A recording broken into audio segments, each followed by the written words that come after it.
తెలంగాణ రాష్ట్రంలో వలసల రాజకీయం నడుస్తోంది. గులాబీ పార్టీలో ఉన్న చాలా మంది నేతలందరూ జారుకుంటున్నారు. ఒక్కొక్కరు గులాబీ పార్టీ నుంచి కాంగ్రెస్లో చేరుతున్నారు. శుక్రవారం రోజున ఒకేసారి 6 ఎమ్మెల్సీలు కాంగ్రెస్ కండువా కప్పుకున్నారు. దీంతో కేసీఆర్ కు ఊహించని షాక్ తగిలింది. ఇలాంటి నేపథ్యంలోనే కేసీఆర్ పార్టీకి షాక్ ఇచ్చి కాంగ్రెస్ పార్టీలో చేరిన దానం నాగేందర్ ను టార్గెట్ చేసింది బీజేపీ. మొన్న 2023 అసెంబ్లీ ఎన్నికల్లో గులాబీ పార్టీలో విజయం సాధించారు దానం నాగేందర్. ఈ సందర్భంగా దాదాపు 67,368 ఓట్లు సాధించి కాంగ్రెస్ పార్టీ గాలి ఉన్నప్పటికీ కూడా ఖైరతాబాద్ నియోజకవర్గంలో జెండా ఎగురవేశారు దానం నాగేందర్. ఆ సమయంలో కాంగ్రెస్ అభ్యర్థి విజయారెడ్డిపై 22,000కు పైగా మెజారిటీని సంపాదించుకున్నారు. వాస్తవానికి దానం నాగేందర్ ముఖం చూసి ఓటర్లు ఎవరూ కూడా ఓటు వేయలేదు. కేవలం గులాబీ పార్టీ అలాగే కేసీఆర్ ముఖం చూసి ఓటు వేశారు. అయితే అలాంటి దానం నాగేందర్ గులాబీ పార్టీ నుంచి కాంగ్రెస్ పార్టీలోకి వెళ్లారు.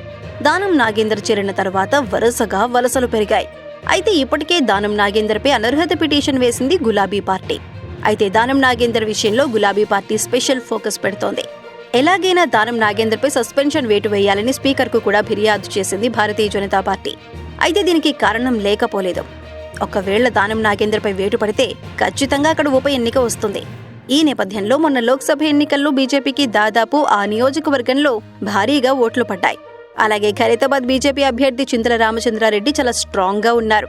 అందుకే అక్కడ ఉప ఎన్నిక జరిగితే ఎలాగైనా బీజేపీ కైవసం చేసుకోవాలని దానం నాగేందర్ ను టార్గెట్ చేసింది.